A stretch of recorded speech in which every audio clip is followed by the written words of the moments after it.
On today's show, I would get into the gym a lot and just be a complete gym rat. Like 5 o'clock in the morning before we would have our summer weights, I'd be in there shooting. And it's something that I've put a lot of my life to. And so I feel like I owe it to the sport to keep going.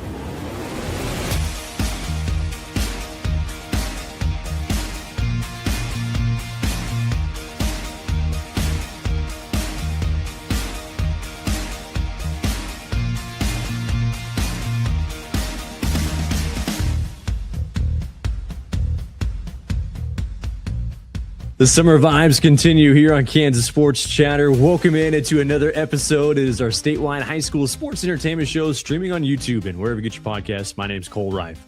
Summertime vibes. I mean, this is that time of the year, like an exciting time, because if you've listened and watched this show long enough, like I say, like multiple times throughout the year, like this is an exciting time of the year, but no, this isn't exciting because, like, you know, I'll say it like toward the beginning of the fall, like when, you know, the fall sports are about ready to start. I'll say it's an exciting time when we get into the postseason and it starts getting a little bit cooler. I'll say in like early to mid-February, that's an exciting time of the year because you're getting into the home stretch of the winter sports and getting close to the postseason.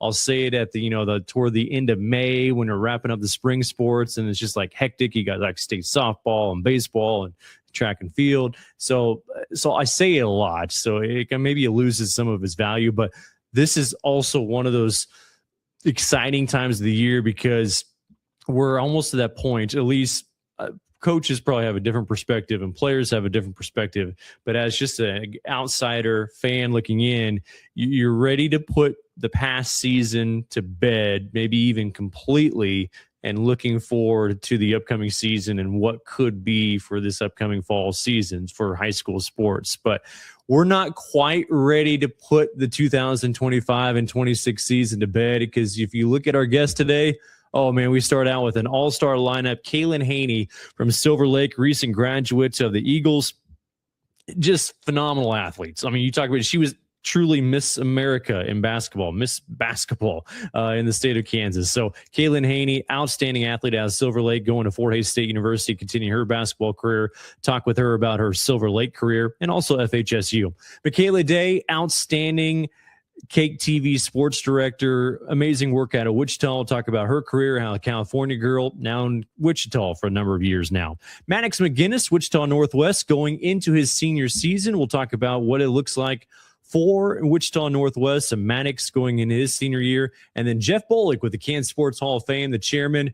We've been talking with him here in the last few episodes with Jeff when he has made his appearances about the upcoming Kansas Sports Hall of Fame induction ceremonies. There's going to be 3 of them. It's just going to be an action-packed summer for the Kansas Sports Hall of Fame, but we are finally getting close to that first one. So we'll talk about Jeff and how you can get tickets and also some of those inductees, really, really special classes here in 2026. So great show lined up for you. You look at a couple of our sponsors, Meyers Enterprises.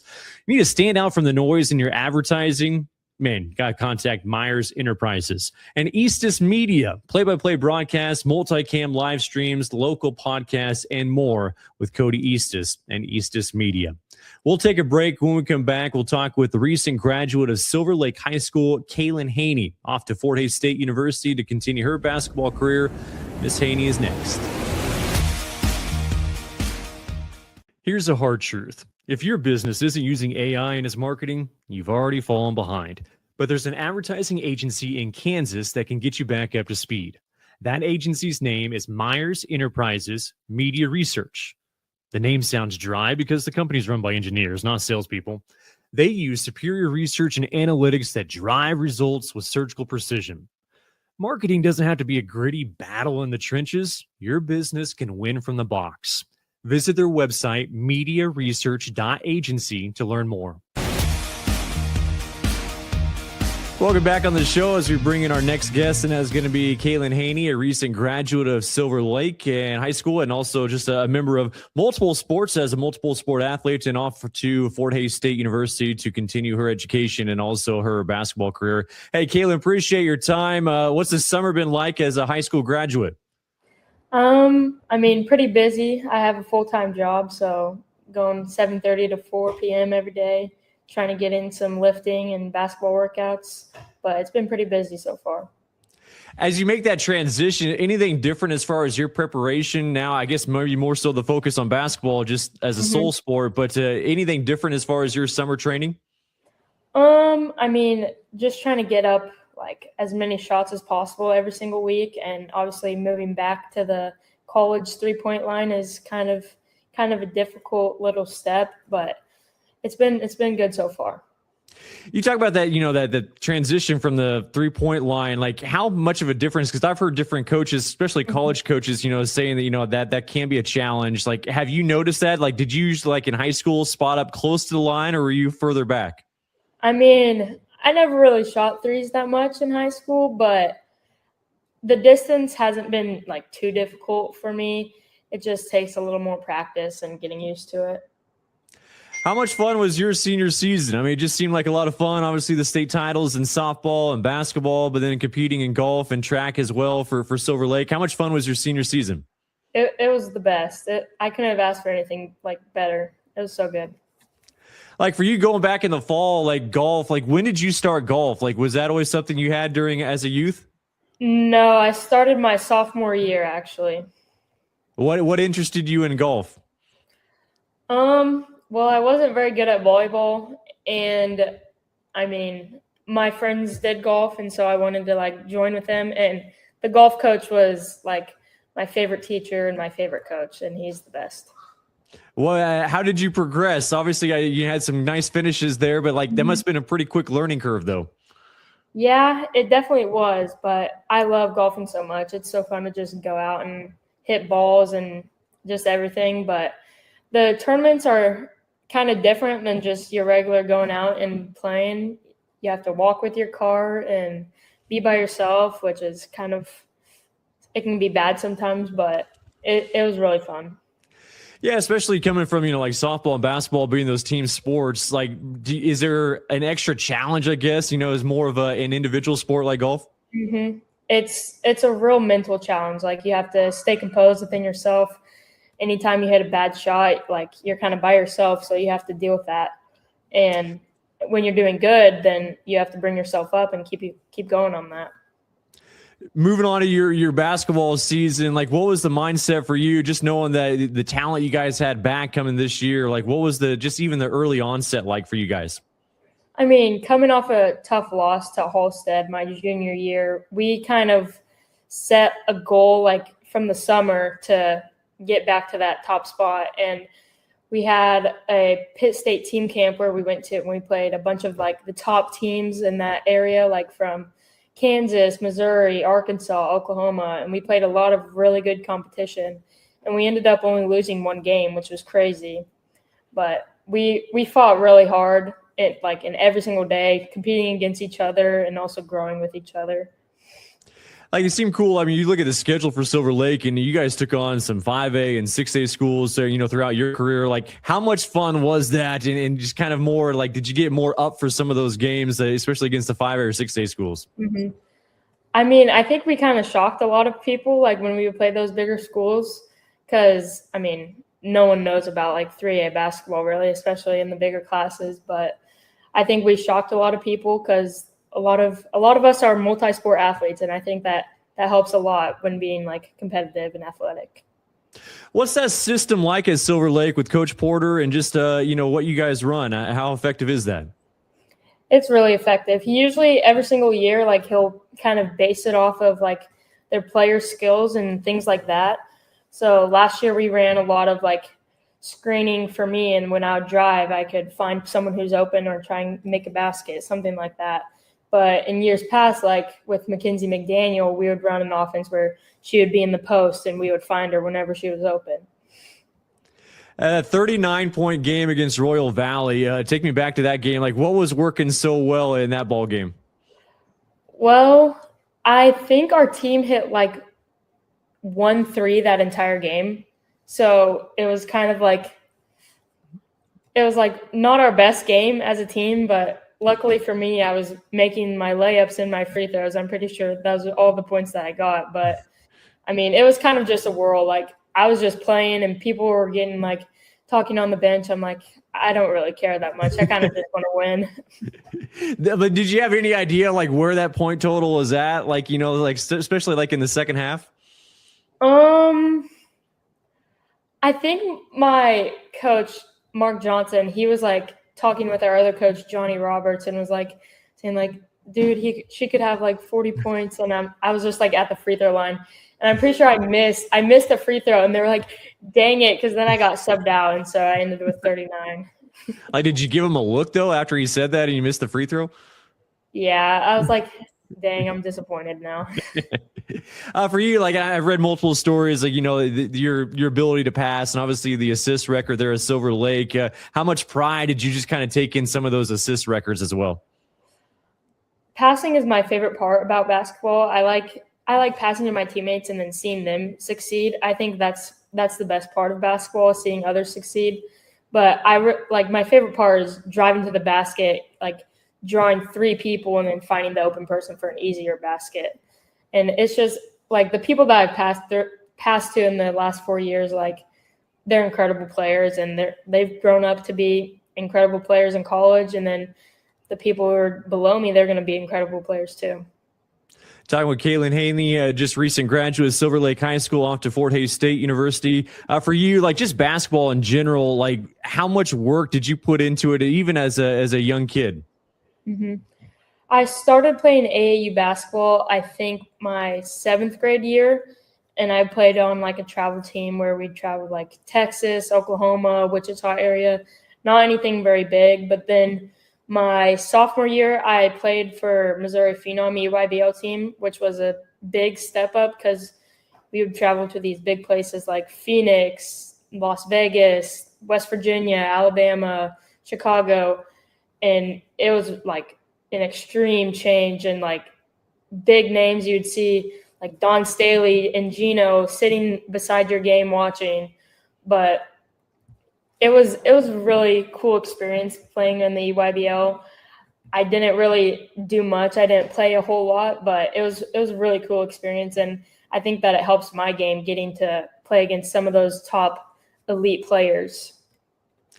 Was it at that point or maybe a point earlier that you realized, that not only you're pretty good at basketball, but just, that was like your true love? Like, was there a point in your career that you realized that?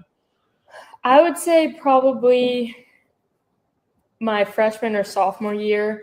I really I would get into the gym a lot and just be a complete gym rat. Like 5 o'clock in the morning before we would have our summer weights, I'd be in there shooting. And it's something that I've put a lot of my life to. And so I feel like I owe it to the sport to keep going. How many shots do you try to get up now in a day? Is there a certain amount or does it vary? I think right now I'm trying to get up like 200 to 300 shots a day. So around that, yeah. Anything specific you like to add to your game, like especially as you go into college or as you're in college? Anything specific? I think being a more aggressive defender, like on-ball defender, since I'm so small, like I'm not going to do much getting rebounds or like anything like that. So if I'm a good on-ball defender and getting steals because I'm so small, I think that could really, really benefit our team and benefit my game.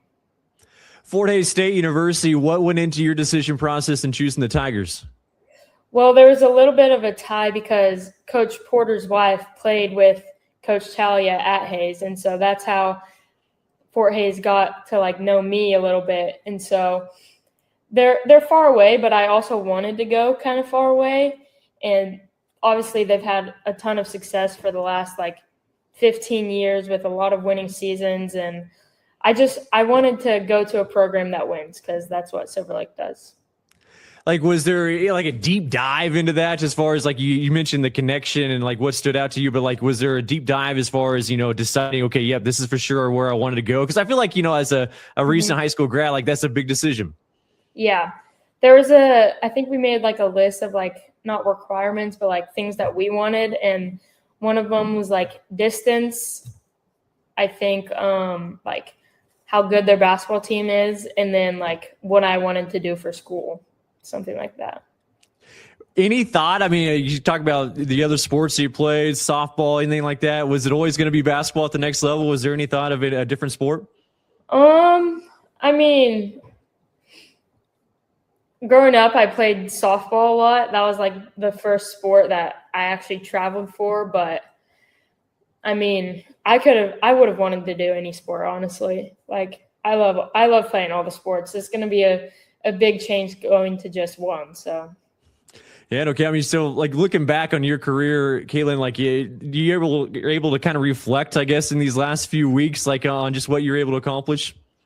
Yeah, it's pretty amazing, and the support that I've gotten from like my family and our community is really incredible, and it's really appreciative. Hey, Kailyn, appreciate the time and best of luck going forward. Thank you. As Kailyn Hanni, a recent graduate of Silver Lake High School and off to Fort Hays State University, continue her basketball career. Power outages don't wait for a convenient time, and neither should you. Right now is the perfect season to invest in a standby generator from Wheatland Electric Cooperative. With low monthly payments and special financing for co-op members, reliable backup power is more affordable than you think. We'll help you survey, install, and finance a Generac standby generator, all with professional installation you can trust. Protect your home, your comfort, and your peace of mind before the next storm hits. Get a free quote today and make life without power a thing of the past. Visit us online or call us to get started today. Sportsmanship is when people who are playing or watching a sport treat each other with respect. This is a reminder to be a good sport to your peers, coaches, opponents, fans, and the people officiating the game. Sporting events have a much better atmosphere when everyone involved is displaying good sportsmanship.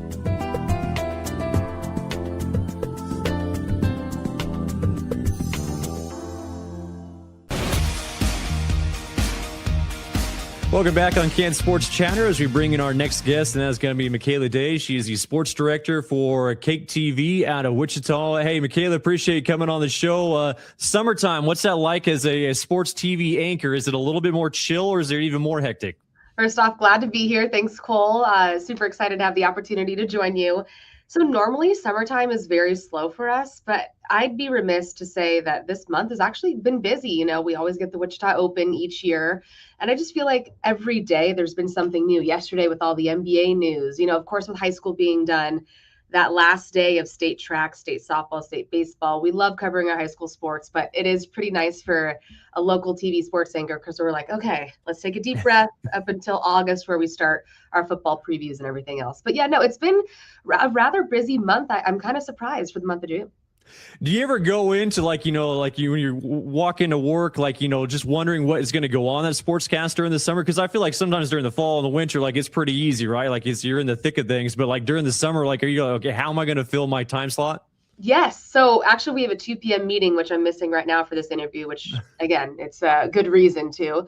And there are times where I walk into the meeting and I said, hey guys, I'm here. I don't know what I'm going to talk about yet, but come 6 p.m., I know there's going to be at least 5 or 6 storylines that I always say every day, guys. And, if they watch this back, they're going to know. I say, hey, guys, it's baseball. Obviously, baseball's here. We got the Wind Surge and Royals that are dependable pretty much each day in the summertime.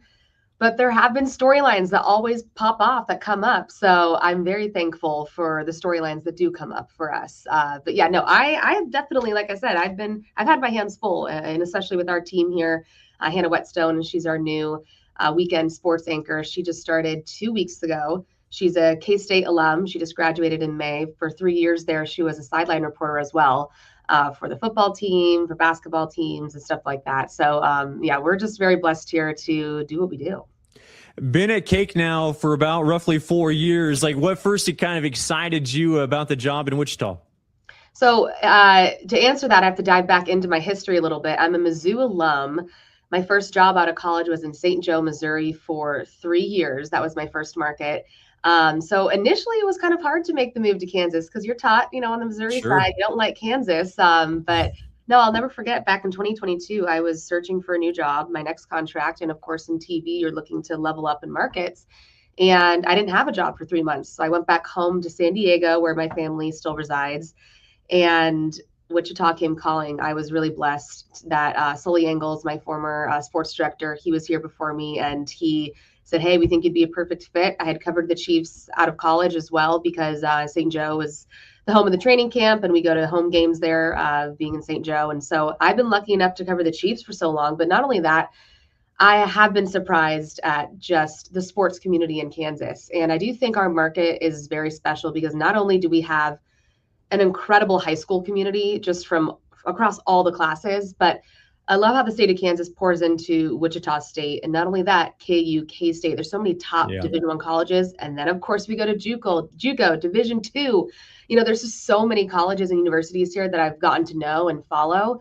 And then, of course, the Chiefs, like I said in the beginning, has been nice. But I've just been so grateful to be here for so long. And I will be here for another 2 years, as we know. And that's our contracts. We signed 2-year contracts. We'll see if another 2 years if they decide to keep me again. But no, I've been loving my time here. And everyone I meet out on the sidelines, whether it be a media personality or, like I said, just every person I've met in the stories that I do tell with these student athletes, I've just been, again, so fortunate because there's just so many great stories here in Kansas that I feel like a lot of people do miss just in the heart of America. Sometimes you don't need to cover, the big time guys on the East Coast, West Coast. And I say that, and I am from San Diego, but I come from humble beginnings myself. So I love covering athletes and people that are like that as well.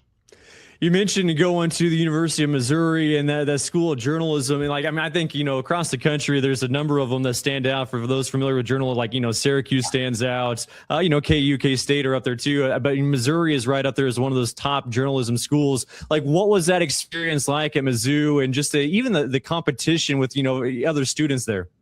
It was cutthroat. I'm going to be honest. I wasn't at the top of my class, not intelligence wise. It was just very, very cutthroat. But I am grateful for that experience. Actually, to be honest, I was the only person in my class to get a TV sports job because I just kept on pursuing. It was very hard back in 2019, pre-COVID. A lot of things changed for TV news after that, but it's still just as competitive. But yeah, I was willing to accept, a smaller job in a smaller market. And this goes back to kind of just how I see sports. I was so excited to go to St. Joe, Missouri, market 201 out of 210 total markets in the U.S. That's how I kind of try to explain it. Here in Wichita, we're 70.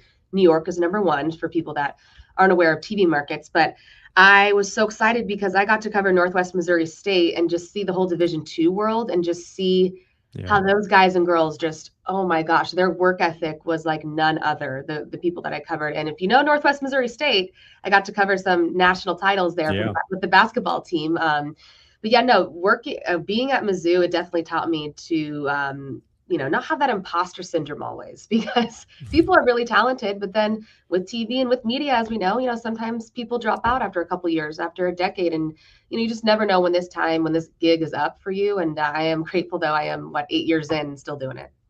Talking with Micaela Day, the sports director for KAKE TV out of Wichita. For you, high school coverage, I'm sure you've realized it right away, just like the importance, in the state of Kansas, because you get to cover a lot of cool things with the Chiefs, the Royals, like you mentioned, the universities as well. But that importance of high school coverage, how special is that for you and KAKE? So special, not only just to talk about 5A, 6A schools right now, but I got here and I was taught, okay, Northwest football studs, we're talking about Cape and basketball studs, all these different teams. And I even got to cover, I went over to Ingalls, Kansas this past fall to cover Olivia Stein in 1A, who set the record books.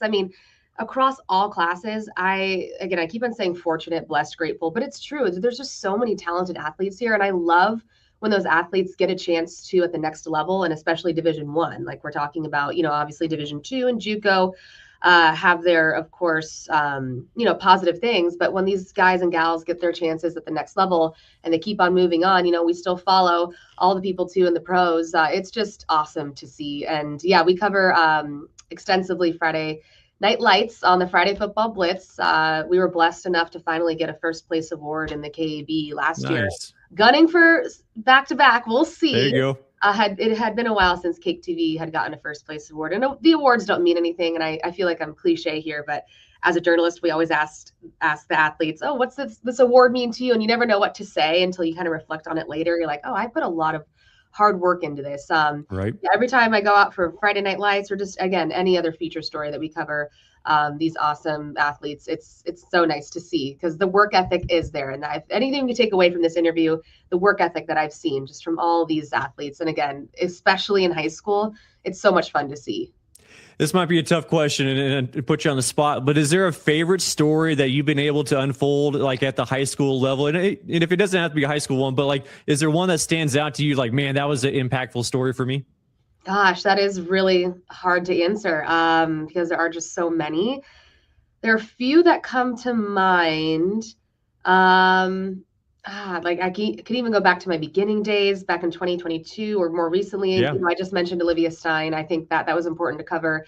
That was a 3-hour drive to Western Kansas. And for her, she's going to Wichita State for volleyball. And she drove to Wichita almost like every other week for camps and stuff. And again, going back to the work ethic piece. So that was a fun story to cover. There's just been so many good ones. I literally can't even pinpoint all of them, but sure. Olivia Stein was a very important one. And then just, again, every night that I do cover the Friday Night Lights and see these guys come up with these incredible highlights and stuff, going out to title games, going out to those playoff games, and just the joy you see on their faces, Sterling football winning their first title, in a long while. I love seeing that when teams and programs can finally get back to glory. Oh, another one, a tennis player, her name is Chelsea Brown. She's hard of hearing. I got to cover her story last fall and the last 2 years, actually, and for her to go to Tokyo to compete at the Olympic level, just incredible. And again, just the work ethic. Cole, I wish I could have another word because I feel like I'm good at this point. But it's so inspiring too. Yeah. I'm sure for you too, as a media personality, it is inspiring too. You take a step back and you realize I could be doing more. But that's our jobs too, to kind of be that spotlight for these guys and gals. For you, and like, there's certain checklists that you got to go through when you're, putting together either your sportscast or you're doing your reports. But how often do you kind of sit back and just like work on your craft, whether it's, being more creative or, the technique or your approach, or just your on-air presence? Like, how much are you kind of working on that, or at least thinking about that? Took years, Cole. It took years. Oh my gosh.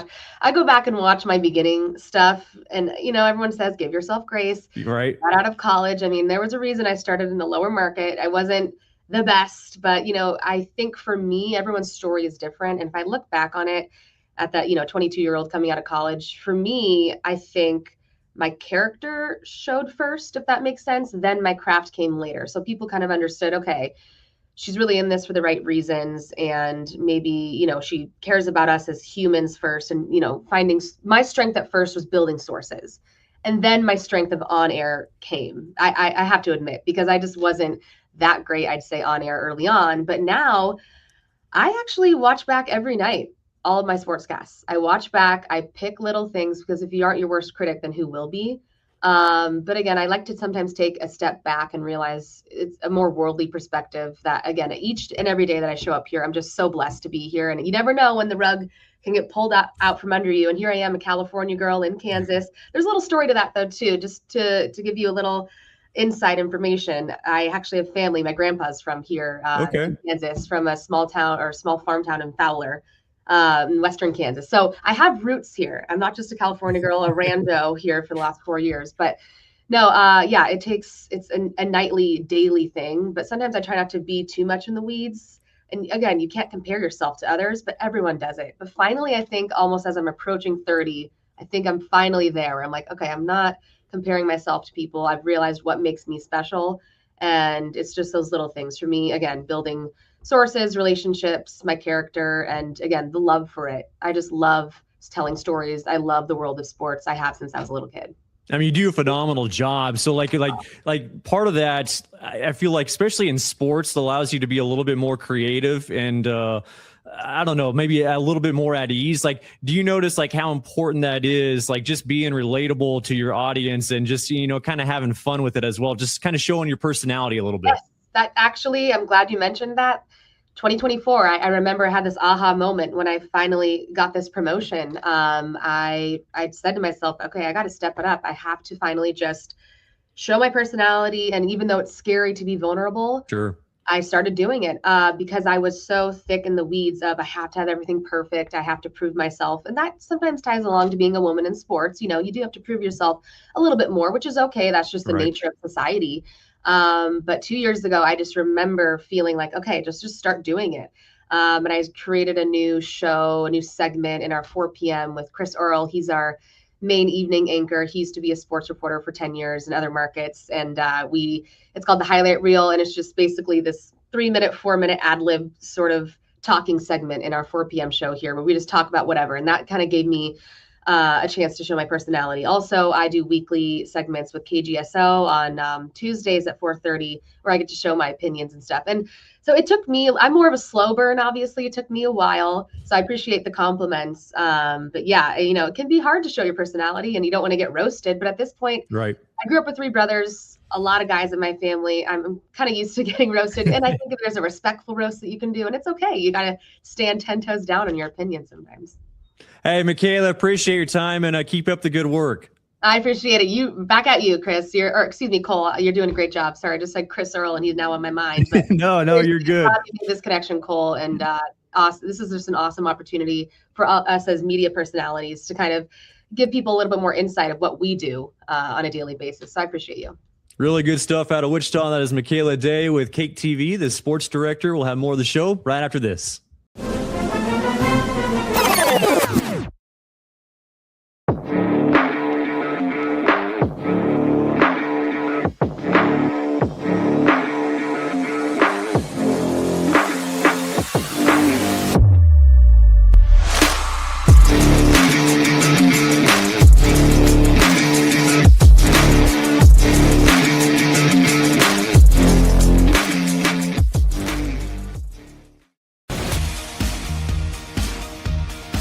Welcome back on the show. It's time to bring in our next guest, and that is going to be Maddox McGinnis. He is a member of the Wichita Northwest football team going into his senior season this upcoming fall. Maddox, appreciate you coming on the show. How's the summer been so far? First off, thanks for having me on, and it's been great. I mean, just grinding with the guys all summer, putting in the work. Like, what do you dive into as soon as school is out and the summer arrives? Like, what do you start to kind of get yourself into? A lot of conditioning stuff. You know, Northwest is going to run a fast-paced offense every time, so you got to get, as the biggest thing of the lineman on there, you got to get fast and be able to go for a lot of plays. Like, when you first arrived at Wichita Northwest, like, what was it like just kind of even going into that system and just kind of learning the lay of the land, if you will? Martin runs a good program over there, and especially, like, as a freshman who was playing varsity, you're going to get coached pretty hard, and it's just all love. You know, you got to know that in the back of your head, but like those guys definitely know what they're doing and know how to get you to where you want to go. Anybody that reached out to you, like when you first arrived at Wichita Northwest, that kind of helped you out and kind of showed you the ropes? Coach Martin, I've known him my whole life, like because I played with his son in Little League, so we've been around him the whole, like, through elementary school. So he's a big part. My O-line coach, Coach Westerman, is a great guy. Knows how to break stuff down into simple, like, ways to understand it. And then, like, that senior class played a pretty big role, but I'd say the biggest people were, like, the 26 class that just left. Those are my guys. I mean, not having them at school is a little bit different now, but they definitely played a big part in, like, getting to the place I am right now. Being on that line, like, what's the most challenging thing? It just trying to as far as understanding what your concepts are, like, what's the most challenging thing for you? I feel like a lot of the football stuff is, like, that's my thing. I'm going to be able to go out there and run a play or two, but, like, just being able to keep a good mindset in the weight room and be able to push my teammates while I'm pushing myself also. What excites you the most about playing O-line? I'm a very physical person, and I just get to unleash. You get to do whatever you need out there, and you just feel good after a game of just dominating. So going into your senior season, like, what are some of the things you're working on, and just how much excitement do you have just to be a senior? I mean, it's a little scary, I would say that, but I'm really excited. I feel like we got a good squad this year. I think we could definitely put on a show. And for the game, I mean, this whole offseason is about dropping weight, putting on lean muscle, and getting really faster, honestly, in footwork. So just being able to, like, see how that affects me in the game instead of just these workouts and running and stuff. You go back to, this last year, and you guys had a lot of success like you do each and every year, seems like throughout your career, especially. Like, any highlights that stood out from this past season? Definitely probably beating Manhattan. That was a big one. Obviously season didn't end what we wanted it to, but like that was a really tight group of guys. Like even just being around each other was a good day. How do you go about, like, you talk about your O-line. Like, I mean, do you always feel like you guys are like you mesh right well? Like, when does that kind of happen in the season, do you feel? I feel like the summer is a big part of that. Like we do O-line pool party. We're coming to whoever's house this weekend and then whoever's next week, and we're like as an O-line, we're very connected, and then even as a team, we're built on brotherhood, and like a lot of schools say that, but we really do it over there. For you and going to camps throughout the summer, like what's that experience like, just participating in some of those camps and getting to kind of showcase your skills? I mean, it's been great. I know like personally what I can do. So being able to go out to all over the country and show what I can do and prove some people wrong or just show people that I'm really like about it. I've asked a couple of guys this, just the intensity of some of those camps, because sometimes, I only get to see the highlights, of some of those camps, but man, it always does seem intense, like some of the one-on-ones, and even on the O-line. Like, how intense is it when you're just kind of going one-on-one? I mean, at those college camps, especially, like, you're out there fighting for a future spot on whatever team it is. So, like, you want to give it your all every rep, and then if you're giving it your all and that D-line's giving it your all, it's going to get a little chippy, and it just brings the energy up. But that's like, I feel like most linemen like that. Yeah, it's exciting to watch. For you, committing to University of Central Missouri, what went into your decision process in choosing the Mules? Man, like I went up there and it just felt like a real family. And I was hanging out with the players. They're really tight, and then coaches, like, they really believed in me, and they know what I can do, and they want me on their team. Do they give you, like, I mean, once you commit, like, like, I guess, I don't want to say advice, but like what they might want to see you work on or anything like that? Or they just tell you, hey, focus on your senior year? Right now, it's been a lot of just focus on my senior year. I've done a lot of changing, like, in my body and then my game in this offseason. So I think they like what they've seen, and then just keep adding on to that. And once the season's over, we'll get up there at UCM, we'll go to work. You kind of alluded to it, that style at Wichita Northwest, but being an O-lineman in that type of style, like, what is it like in just, that fast pace? First season, it was definitely a little hectic. I wasn't used to it. It's not your little league offense that you're going to run, but after a while, you kind of start liking it, and you see that if you keep running those plays, you can watch the defense be defeated, and they'll just roll over eventually. Hey, Maddox, appreciate your time, and best of luck going forward. Thank you. That is Maddox McGinnis, a member of the Wichita Northwest football team going into his senior season. We'll have more of the program right after this. Are you looking for a new way to promote your business or organization? Do you want to get your message out to a statewide audience that loves high school sports in both urban and rural areas? Kansas Sports Chatter has advertising opportunities from commercials, sponsoring specific guests, product placements, and even a premier sponsorship. Let Kansas Sports Chatter promote your brand. Contact ksportschatter@gmail.com for more advertising details. That's ksportschatter@gmail.com. Come join the chatter. Kansas Sports Chatter brings in one of our, well, man, you might be the longtime guest, I think, because I feel like you've probably been on the show more than anybody else. So multiple appearances. So congratulations on that. Jeff Bollig, he is the chairman of the Kansas Sports Hall of Fame, getting ready for a very, very busy summer. But how has your summer been so far, Jeff? It's been great. A lot of planning we're calling it our Summer of the Hall of Fame, and 3 different events. So I guess you say I'm kind of like a bad penny, huh? No, you're a nice shiny penny. You're good. Okay. We'd like to have you back on. Well, great. Well, it's an honor to be with you. 3 events for the Kansas Sports Hall of Fame. We've talked about it earlier this summer, but basically we're inducting 7 Kansas baseball legends on the 18th of July at Legends Park in Kansas City, Kansas. And then following that up in Wichita on July 25th at Mulvane at the Kansas Star Casino for a Hall of Fame induction there of 10 individuals and 3 additional posthumously. And then in Kansas City at Sporting KC Park on August 16th, 10 individuals and 2 additional posthumous to bring the total to 32 inductees. it's a big class, but like I said earlier, we went about a 12-year period with no induction. So we're playing a little bit of catch up, and everyone's most deserving. So if anybody's interested in attending these events, you can go to KSHOF, Kansas Sports Hall of Fame.org, and there's a sign up there for all three of them, two of them, one of them. And the great thing about it is you get access to these people. We have a reception. You get to shake hands with them. You get to meet with them, take pictures. So it's really an interactive event. So I'm excited to get them going. I've talked to all the individuals, and they're excited to be honored, and really thank the people that we're there to support them to get to where they are during their heyday and where they are today. What's it like keeping tabs? So like once they had the selection of these Hall of Fame inductees and like getting a hold of them, like some of them, I'm sure you kind of know where they're at, but some of them, they venture out. So what was it like just trying to get them all together?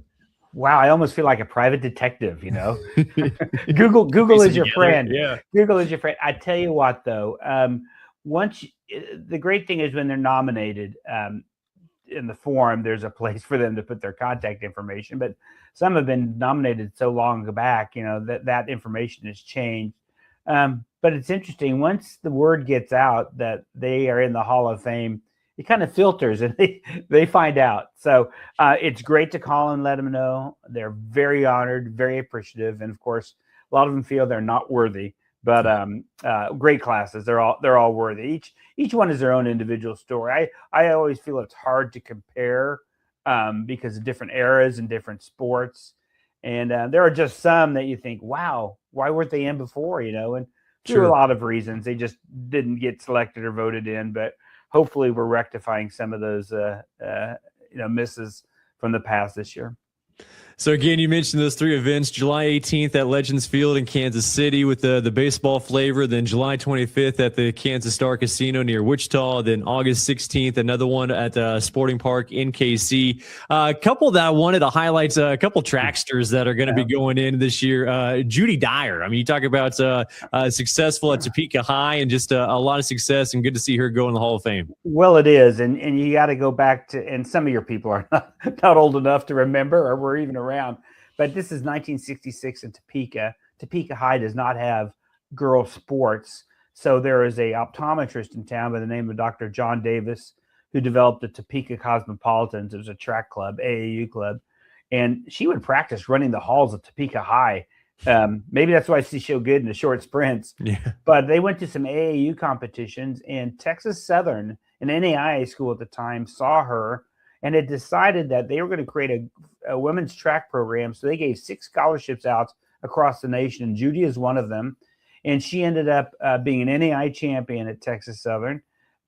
She won the 60-yard hurdles. And then she also won the 80 and set an American record on that event.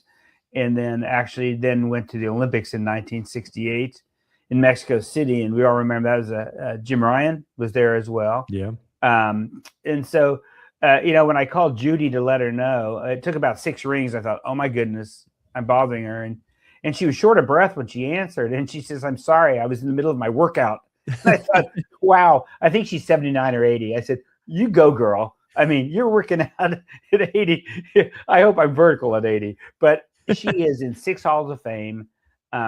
Really just, a very thankful person. What a great outlook on life, and very appreciative of everything, what everybody's done for her. And she has family in Houston and Topeka and Wichita. They're all going to be there. And she's just got a great sense of humor. She'd be worth the price of admission right there. But I'm really excited to meet her in person, like I said. And really, it's a credit that the voters selected her and, kind of made up for maybe a miss over the years, because she is most deserving.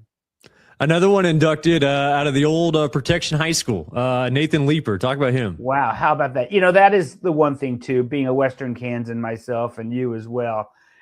We appreciate some of those small school success stories, whether you go way back, it's Nolan Cromwell.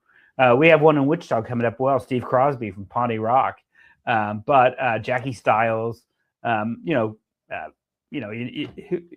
say all these players, Jordy Nelson from Riley, But Nathan won the high jump and the long jump, or the triple jump, at protection, the state championship. And then goes to Dodge City and wins national titles indoor and outdoor. And then goes to K-State and wins a national title there. And then competed internationally and was a member of the Olympic team and the top-ranked U.S. high jumper in 2000 and 2001. And he did have a stint coaching out in California, but he's back home in the Pratt protection area right there, working for Red Cedar Land, an auction and sales company, realty company, and doing quite well. And it's good to recognize him as well. Again, he's another one of those who you think, wow, why didn't we pick him before? But certainly a talent. And as I understand, talking with some of his coworkers, because very humble person. I mean, that's all these people. Most of them are very humble. Nathan still helps youth with high jump practices and will help anyone. And I understand is a heck of an archer and a heck of a golfer. And you think that those are technique sports and hand-eye coordination. And so high jump is technique as well. So, you know, you're not shocked that he'd be talented in those areas as well. But, a great K-Stater. K-State's had a great high jump tradition over the years. And that will only continue. You know, Cliff Revelta was there so long, retired as the track coach, and they've continued with Coach Geffert. But really, it's great to see someone like Nathan, because coming from protection and maybe overlooked at times, but very persevered. Went to junior college and got the attention, and then of course went on to Kansas State. So it'll be great to recognize him as well.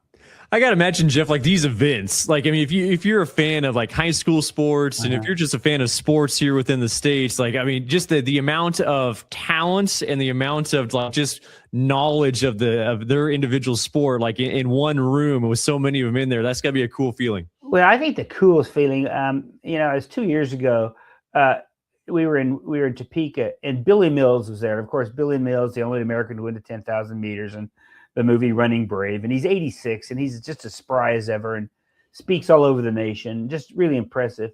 And I see over in the corner, he and Eric Kennard, and Eric was the high jumper from Kansas State. I think Eric was about 27, gold medalist. You remember Eric got second, but there was a doping issue. And it wasn't like till 12 years later till they finally determined he was the gold medalist. But here's Billy and Eric talking in the corner and just sharing stories. Wow. Generational differences, one African-American, one Native American, just sharing their thoughts about track and field and competition.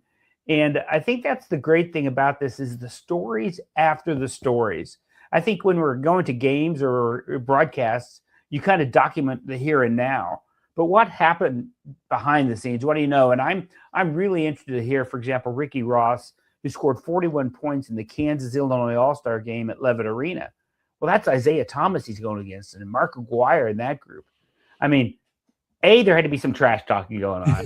Right. And B, I just want to see what went on behind it. What was the feeling on the court and all that. So I think so many times it's the stories after the stories that you learn about that maybe you didn't know, and they come out 40 years later, So that's what I'm really interested to learn. And those stories are just so good. So like I said, I'm excited, and that we have tickets available. I really would encourage people. They're $75, but it's money well spent, and I think they'll have a good time. Hey, Jeff, appreciate it, and keep up the good work. Cool. I appreciate it. Thanks for your time today. Again, those ceremonies coming up July 18th in Legends Field in Kansas City, July 25th, the one near Wichita, and then August 16th at Sporting Park in KC. Like Jeff mentioned, kshof.org. You can buy your tickets there for the events. Are you a person that's always on the go? You can still easily keep up with Kansas Sports Chatter with the audio podcast. Hear each episode on Spotify, Apple, or wherever you listen to your podcasts. Make sure to follow the Kansas Sports Chatter podcast. Another great group of guests today. Thanks to all four of them jumping on the show, and also thanks to more of our sponsors. It is Barton Community College. They're always enrolling. Check out the website, bartonccc.edu. Also, Wheatland Electric with headquarters in Scott City, serving 14 Kansas counties, delivering energy to more than 20,000 Kansas homes. And SPX Video Wall Solutions. Any location, any vision, every pixel perfected with SPX Video Wall Solutions. Hey, make sure you help out the show. You can like and subscribe on YouTube. We'll have more episodes coming out next week, Tuesday and Thursday, for Kansas Sports Chatter.